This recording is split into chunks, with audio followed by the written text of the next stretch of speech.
Most permanent impairment ratings are for painful conditions, yet these assessments are often incomplete and inaccurate. Although pain and disability are endemic in our society, our understanding of pain and any associated impairment is rudimentary. The concept of pain transcends our traditional medical models of pathology at the tissue and organ level.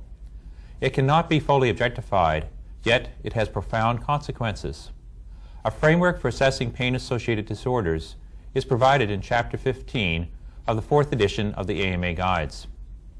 After viewing this videotape and reading the guides, you will be able to provide a definition of pain, describe various models of pain, outline the components of a pain assessment, discuss the challenges of evaluating pain and impairment, perform permanent impairment ratings for patients with pain-associated conditions. This program is intended for examining physicians, attorneys, claim adjusters, and others who review these cases. You can make use of this videotape by viewing it without interruption. Alternatively, you may read Chapter 15 and then view the tape, pausing at the questions and formulating your answers before proceeding. The valuation of pain, impairment, and disability is a challenge for most physicians who may vary in their philosophies concerning these issues. For example, let's examine 3 cases. A 35-year-old man sustained a lifting injury 3 years ago and complains of constant, excruciating, disabling pain since then.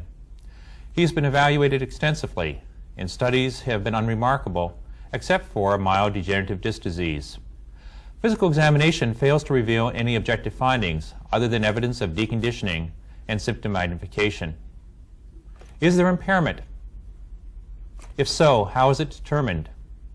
If not, what would be necessary to define impairment?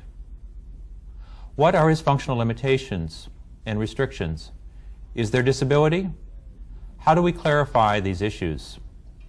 If the same person had a valid functional performance assessment consistent with sedentary work demands, would there be more impairment? A 25-year-old woman has a diagnosis of chronic tenosynovitis, yet the examination is unrevealing. Is there any impairment? How do we calculate it? A 40-year-old man has a reflex sympathetic dystrophy involving his right arm with marked pain. What is the process to evaluate the pain and the impairment? You should formulate your responses to these questions, and we will re-examine these cases later. Underlying the mechanics of assessing pain and impairment are several questions. How would you respond to the following? How do we define pain? What types of pain models exist? How do acute and chronic pain differ? What comprises a multidimensional assessment of pain? What kinds of impairment are associated with chronic pain? What comprises an appropriate pain and impairment evaluation? What is the pain intensity frequency grid? And how are the terms defined? What are the essential elements of a somatoform pain disorder? We are also faced with some more philosophical questions, including, is it appropriate to reward maladaptive behavior? How do we appropriately reflect suffering, interference with activities of daily living, and loss of function? If we feel in some circumstances there should be impairment for pain, do we have a valid and reliable assessment process? Let's first explore the concepts of pain and impairment, and then examine the relationship of pain to residual functional capacity, impairment, and disability. With this background, we can then understand how to use the guides to evaluate impairment. Pain is a complex phenomenon involving physical, behavioral, and psychological factors. We must first have a standard definition of pain and a means to objectify it. What are some definitions of pain? The International Association for the Study of Pain defines pain as an unpleasant sensory and emotional experience with actual or potential tissue damage, that is, described in terms of such damage. The Commission on the Evaluation of Pain describes pain as a complex experience embracing physical, mental, social, and behavioral processes, which compromises the quality of life of many individuals. Can pain be measured objectively? Pain is subjective and cannot be measured objectively. Pain can exist without tissue damage or loss of function, and tissue damage can exist without pain. What are some of the commonly used pain models? There are several pain models of chronic pain, including neuropsychiatric, a functional classification based on neuropsychiatric issues; pathogenesis, a clinical classification depending upon pathogenesis; biopsychosocial, an operational or interactive classification. How does the neuropsychiatric model differentiate pain? There is nociception or somatic, which results from actual or impending tissue damage, and is the most frequent acute pain experience, for example, a fracture or laceration. Neurogenic or central, which includes neuropathic pain resulting from excitation within the central, peripheral, or autonomic nervous system, and in the absence of any specific nauseous pain stimuli. What would be an example? Examples include peripheral neuropathy and phantom limb. Psychogenic, a psychiatric disorder, such as a somatization disorder, a thought disorder, a mood disorder, and hypochondriasis. This is distinct from chronic pain, although sometimes confused with it, since chronic pain is associated often with emotional problems. The pathogenesis model differentiates pain into primary and secondary pain. How do these differ? Primary pain is related to tissue trauma and usually is acute and self-limiting. Secondary pain arises because of the primary pain problem, that is, adverse pain behavior. The biopsychosocial model is most often used in pain classification and management, and is classified into acute pain, acute recurrent pain, cancer-related pain, and chronic pain. How do these differ? With acute pain, the origin is nociceptive and primary, and the process is usually short-lived. Therefore, it would not be a consideration in a permanent impairment rating.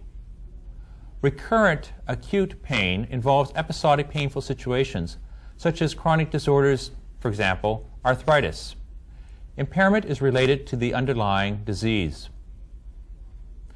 Cancer-related pain is chronic and intractable pain and has multiple components. Chronic pain is not a symptom of an underlying acute somatic injury. It is a multidimensional biopsychosocial phenomena. It is a long-lived and progressive process where pain perception is markedly enhanced. The Commission on the Evaluation of Pain separates chronic pain and chronic pain syndrome and states that chronic pain syndrome is not a psychiatric disorder.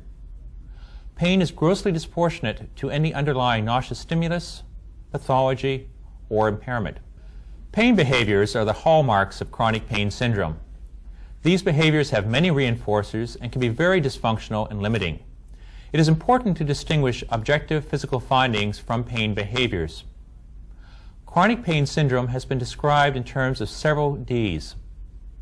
Are you able to list 6 of the 8 Ds specified in Chapter 15?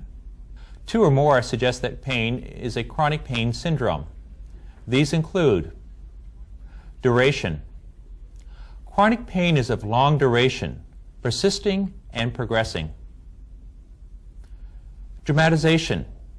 Symptom magnification behavior is present with patients tending to use emotionally charged words, and physical presentation may include pain behaviors, histrionics, and non-physiologic findings.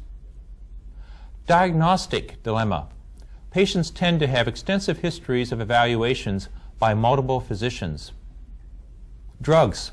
Substance abuse of prescriptive drugs and/or alcohol is a frequent stigma. Dependence. These patients become dependent on their healthcare providers, spouses, and family. Depression.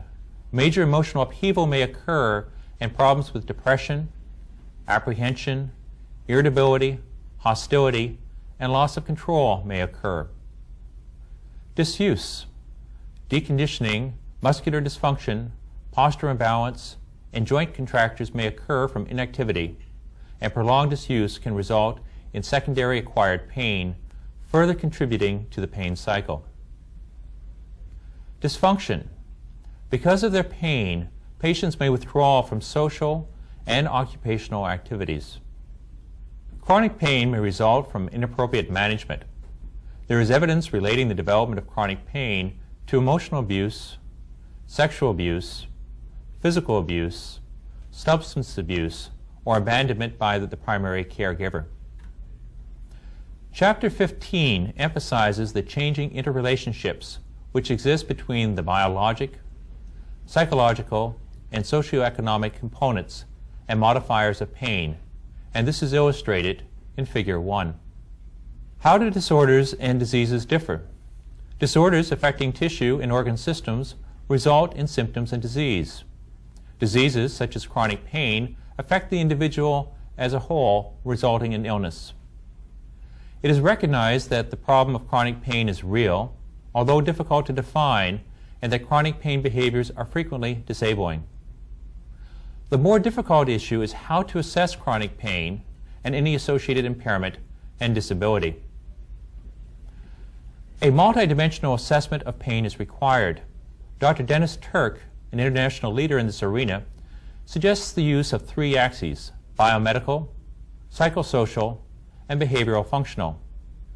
Concerning the relationship of impairment and disability, he notes, the disability determination process is based on an assumption that usually disability bears an isomorphic relationship to specific impairments. However, the impairment-disability link is tenuous at best. Impairments are characterized by objectively determined physical mental limitations, whereas disability is the individual's subjective response to the objective limitations. Individuals with the same degree of physical pathology impairment may respond quite differently, display different levels of disability. Thus, disability is ultimately a form of behavior. We will now explore impairment assessment.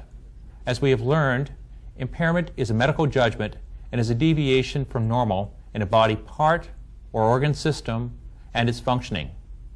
This definition is assessed according to the individual's residual functional capacity to perform activities of daily living, ADLs.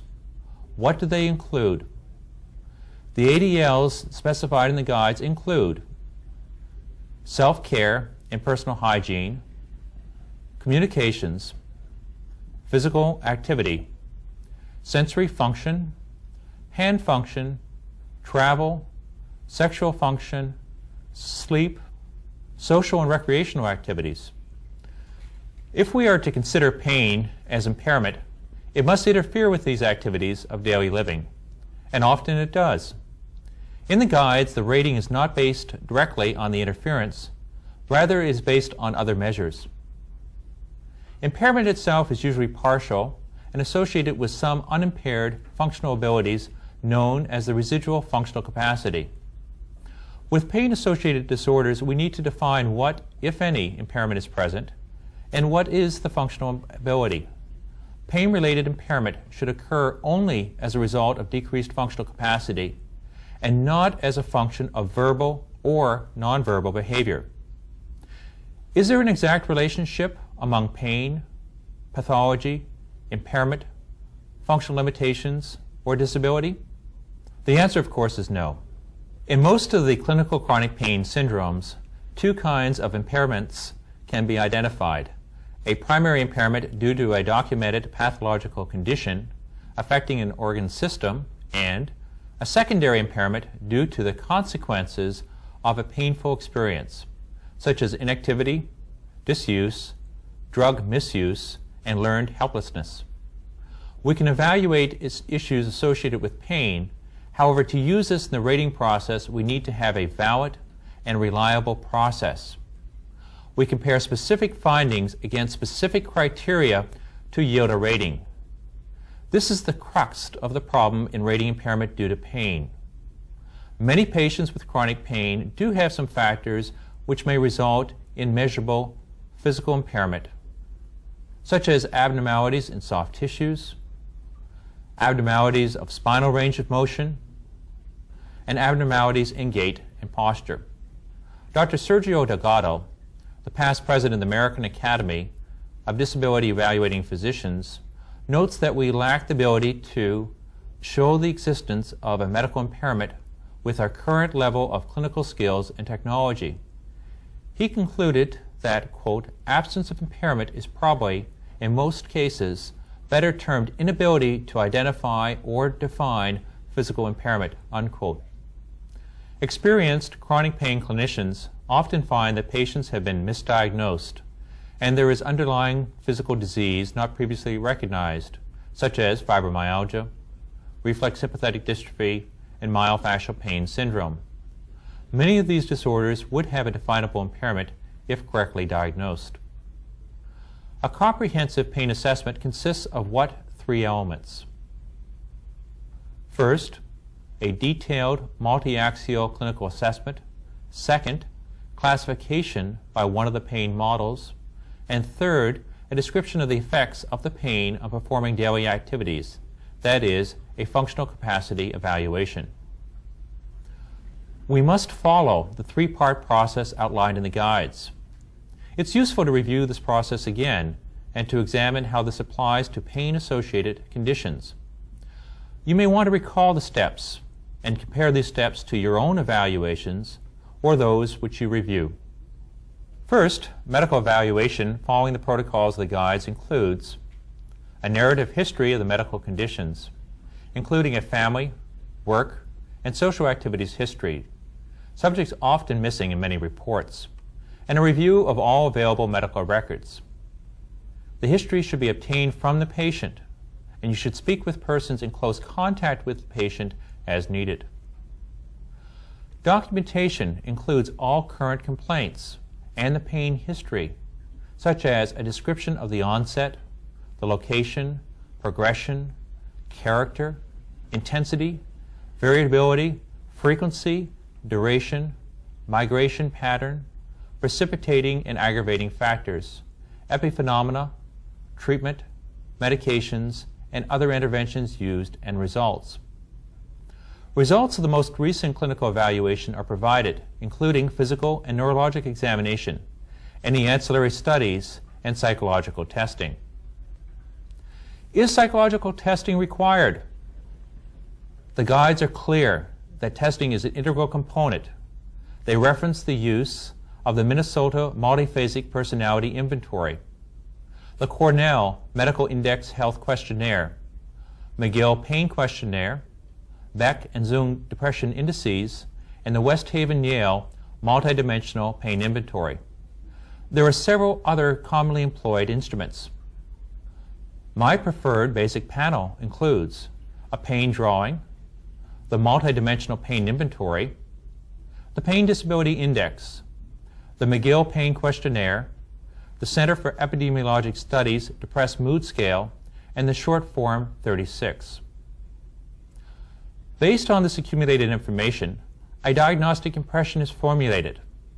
This includes the cause and the classification of the pain, description of the biopsychosocial impact, and prognosis. Second, analysis of the findings includes examination of the impact of the medical conditions on life's activities, the medical basis for any conclusion that the medical condition has or has not become static or well stabilized, the medical basis for a conclusion that the person is or is not likely to suffer sudden or subtle incapacitation as a result of the medical condition, the medical basis for any conclusion that the person is or is not likely to suffer injury or harm or further impairment by engaging in activities of daily living or any other activity necessary to meet personal, social, and occupational demands. Any conclusions that restrictions or accommodations are warranted for daily activities or activities required to meet personal, social, and occupational demands. If restrictions or accommodations are necessary, their values should be delineated. The final step is the comparison of the results of the analysis with the impairment criteria in the guides, which includes a description of specific clinical findings related to each impairment, with reference to how the findings relate to the criteria described in the respective chapter. Reference to the absence of or to the examiner's inability to obtain pertinent data is essential. Comparison of specific clinical findings to the specific criteria that pertain to the particular body system, as they are listed in the guides. Explanation of each percent of impairment rating with reference to the applicable criteria. Summary listing of all impairment ratings. The key question is, does the 4th edition consider chronic pain and pain-related behavior per se impairment? The guides states that chronic pain and pain-related behavior are not per se impairments. They should trigger assessments with regards to ability to function and carry out activities of daily living. Decreased ability to carry out daily activities may be one result of pain-related impairment. Would an individual who complains of constant pain but who has no objectively validated limitations in daily activities have any impairment? The answer is no. This decreased ability is not merely a function of displayed behavior. The test is not, does this daily activity cause pain, but can the person perform this daily activity? Courts have found, however, that subjective pain can constitute a permanent impairment, despite the expressed language of the guides. And the Arizona Appellate Court, in dealing with a chronic back strain and the inability of a physician to rate it under the guides, stated that in pain cases, the line between the medical question and the legal question is blurred. Because of the intertwined issues where pain is the only residual permanent injury, the claimant must be allowed to introduce evidence of disability to show impairment. During the first stage, the claimant meets his burden of proof in showing the existence of a permanent impairment if he shows that the pain is caused by his industrial injury and results in his permanent inability to return to his former work. In estimating the extent of pain-related impairment, the following pain criteria should be observed. Acute is not a permanent impairment. Psychogenic is a mental disorder and should be evaluated according to Chapter 14 on mental and behavioral disturbances. Recurrent acute relates to well-defined diseases or pathologic entities which may have defined impairment. Chronic pain, in the absence of objectively validated diseases or impairments, should be evaluated on a multidisciplinary basis by physicians with a special interest in pain medicine and according to the effects of pain on ability to carry out daily activities. Chapter 15 suggests the use of a pain intensity frequency grid for categorizing chronic pain.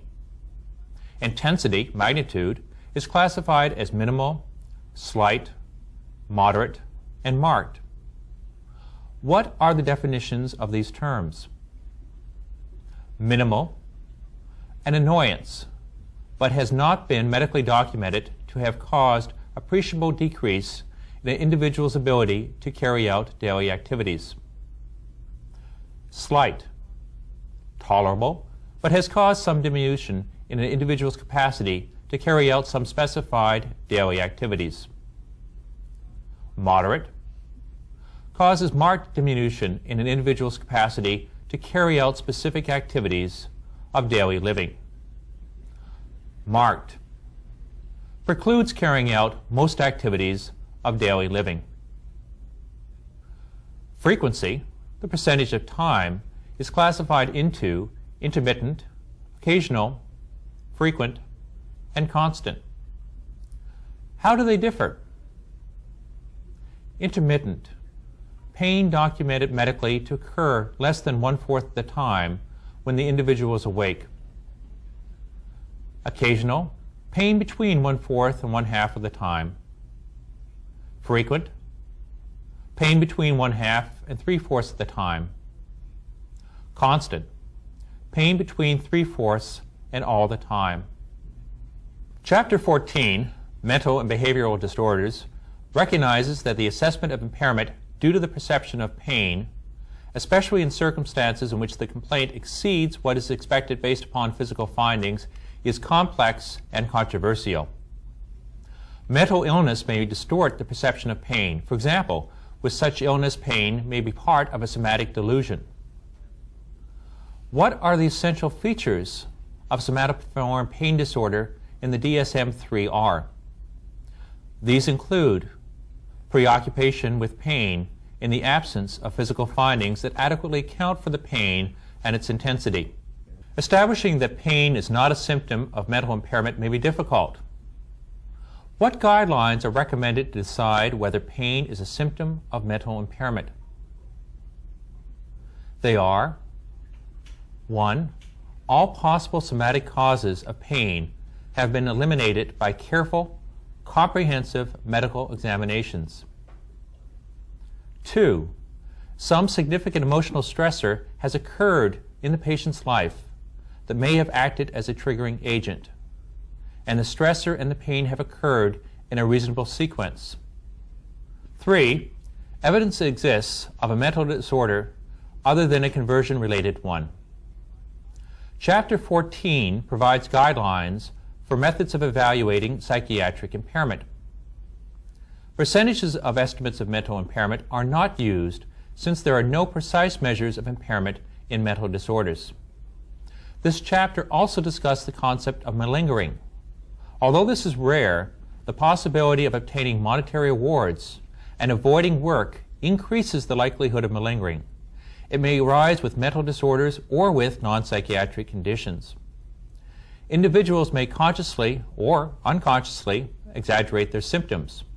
This is suspected when the individual's symptoms are vague, ill-defined, over-dramatized, inconsistent, or not in conformity with signs and symptoms known to occur. Motivation is a link between impairment and disability and may be influenced by an individual's underlying character. This is particularly difficult to evaluate in someone with chronic pain behavior. Ratings for painful disorders are provided in other chapters under specific organ systems. Dr. Harrison discusses this in his presentation on the musculoskeletal system.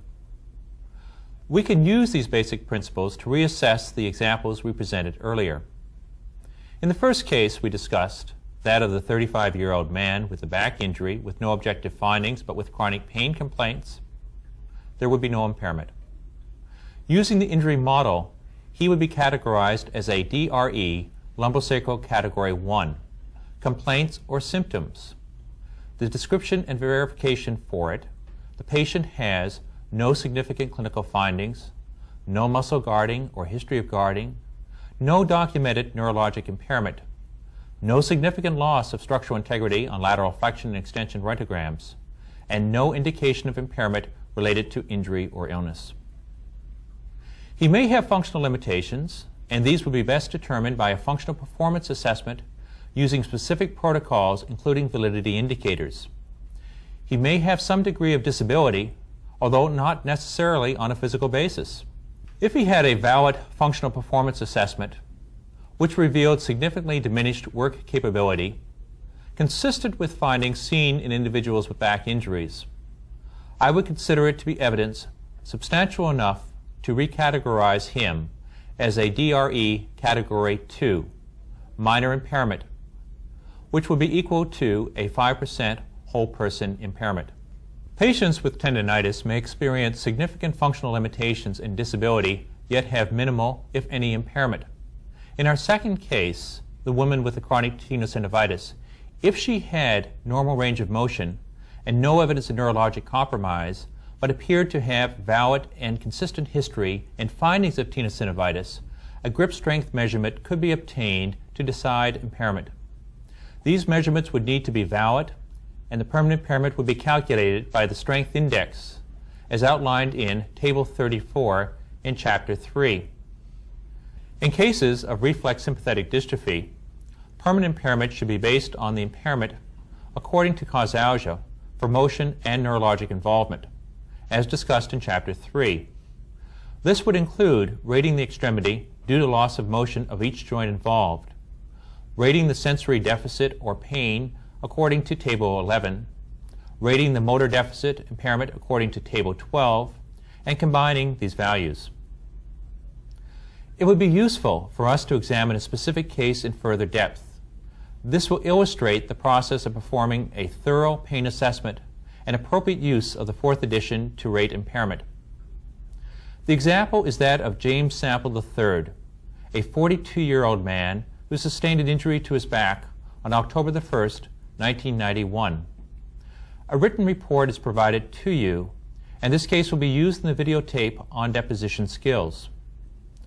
The permanent impairment evaluation was performed as part of an independent medical evaluation requested by an insurer. The client requested information on diagnoses, causal relationship, prognosis, maximum medical improvement, permanent impairment rating, disability status, work capability, appropriateness of care, and recommendations on management. How would you approach this evaluation? How would you obtain the information needed to answer these questions? The evaluation should follow the guidelines in chapters 1, 2, 3, and 15, as we discussed earlier. To facilitate the evaluation, I had the examinee complete a questionnaire and pain inventories prior to being interviewed. His medical records were also reviewed prior to the visit. How do we clarify issues of causation? This is done by clarifying his pre-existing status, examining the mechanism of injury and what occurred because of that injury, reviewing what has happened over time, and defining his current condition. Causation means that a physical, chemical, or biologic factor contributed to the occurrence of a medical condition. It means both that the alleged factor could have caused and did cause or contribute to worsening of the impairment. Mr. Sample had no problems with his back prior to this injury, although he had a previous left shoulder injury, work-related, which had resolved.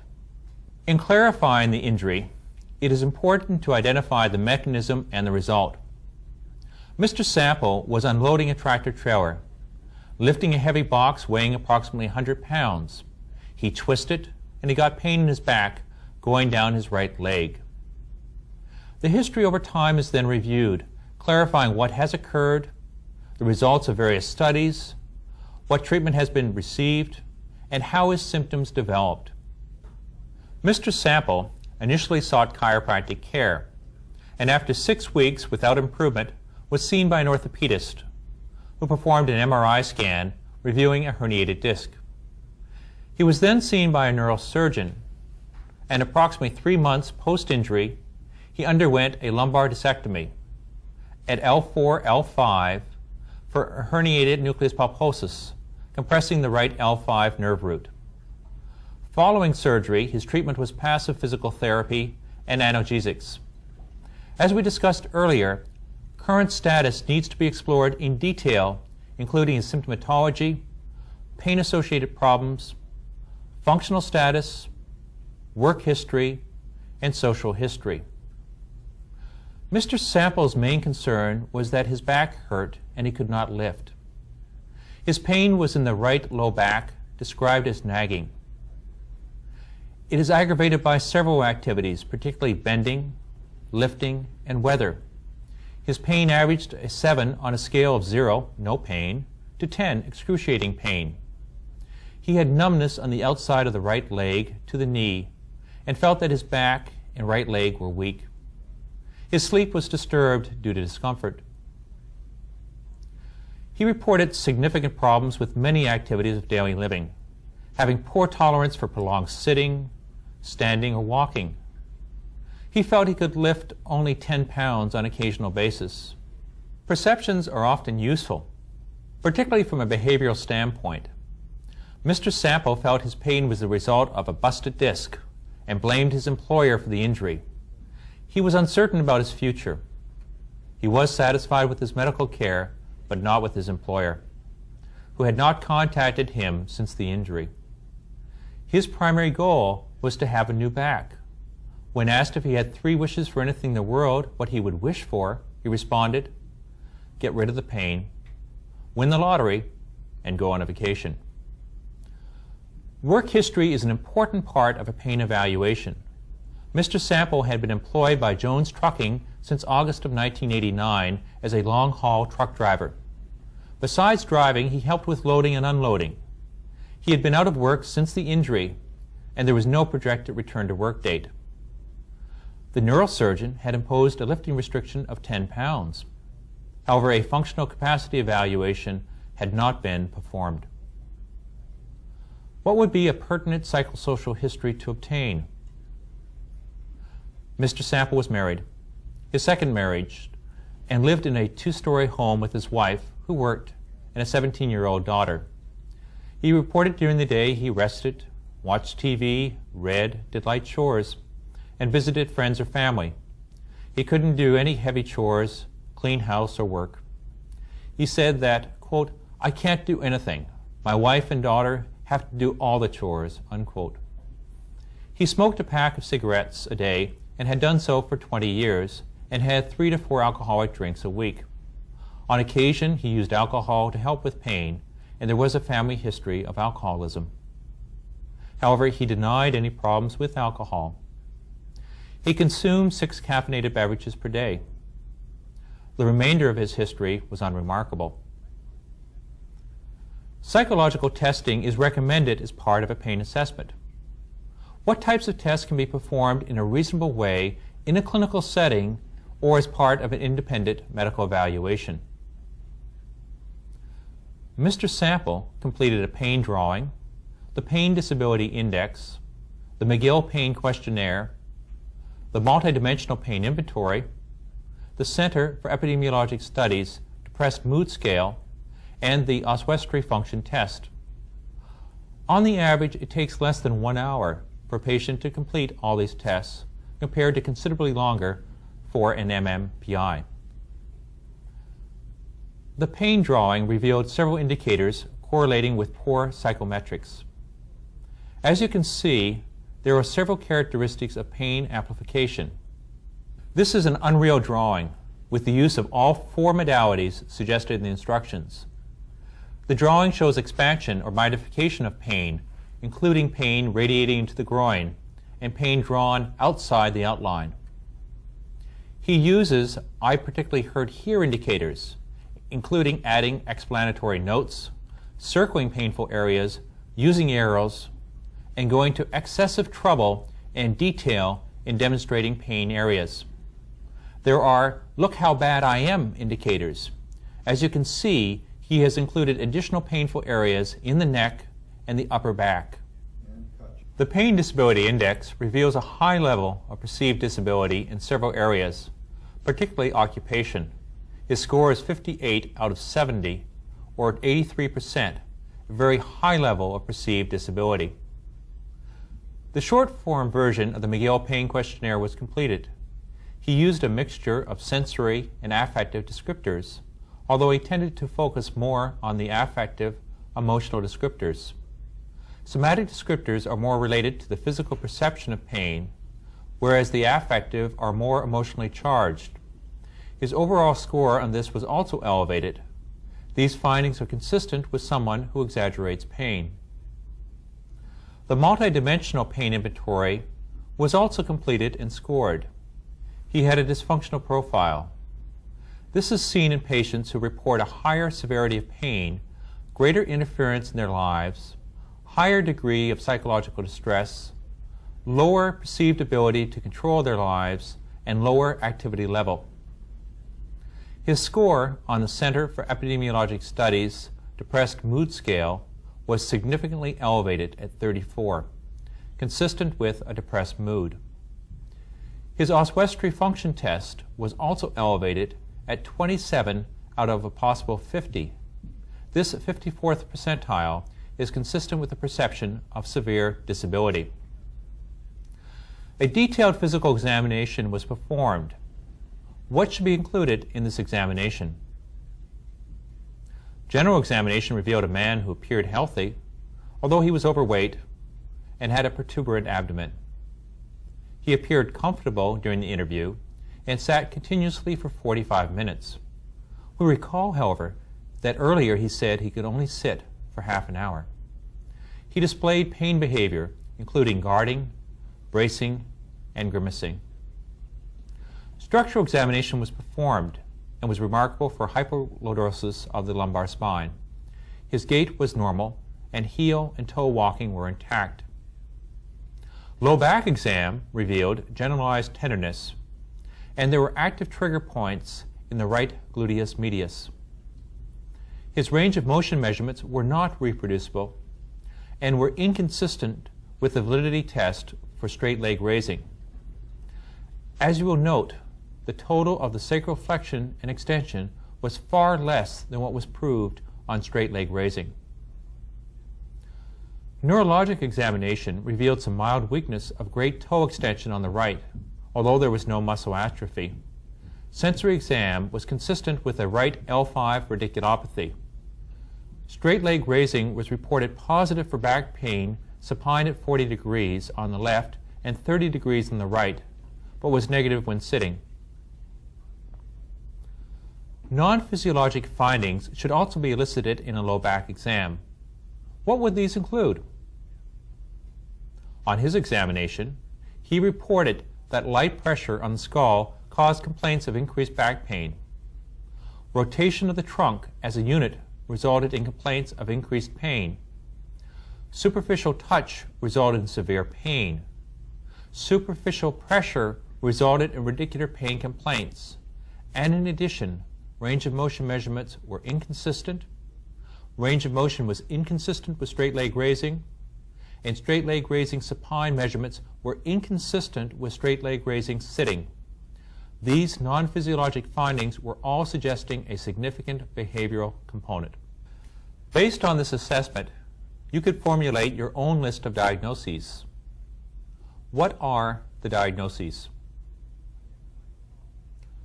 Identified problems included chronic pain syndrome with symptom magnification and depression, lumbar disc degeneration with a right L5 radiculopathy being status post laminectomy, myofascial pain syndrome, obesity, deconditioning, tobacco abuse, a history of a shoulder injury, work-related that had resolved, and drug allergy.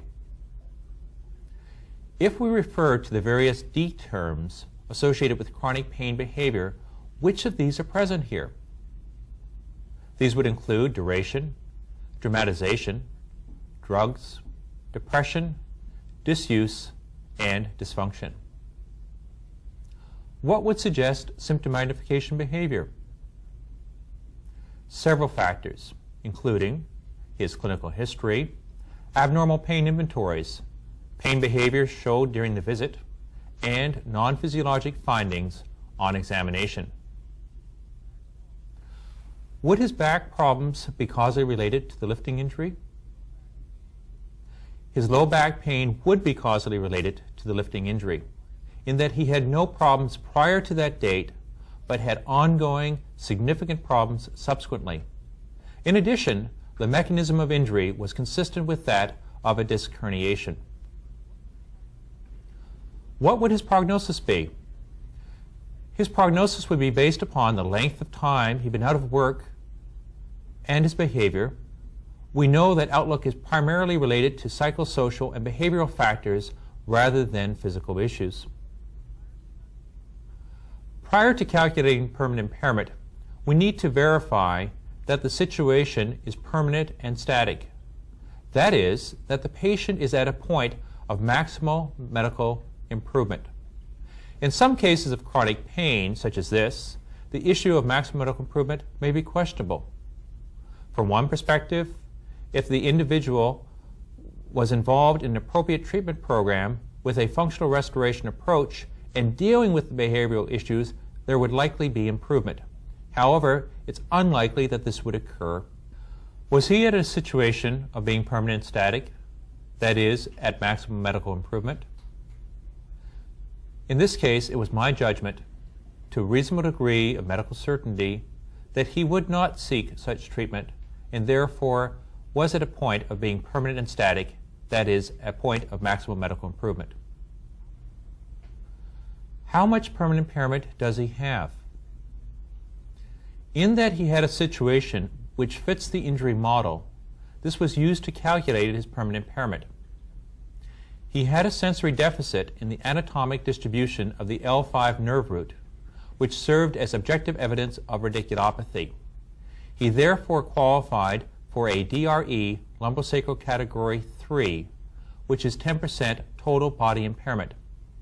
Since the injury model was used, no additional impairment was given for neurologic deficit, loss of range of motion, or chronic pain. Neither the surgical treatment nor the results of the treatment affect the rating. Would he be considered an individual with a disability under the Americans with Disability Act, Title I? The definition of an individual with a disability is one having physical or mental impairment that substantially limits one or more of the individual's major life activities, a record of such an impairment, or regarded as having such an impairment. I felt that he did have an impairment that substantially limited his life activities and therefore would be considered an individual with a disability. What work capacity does he have?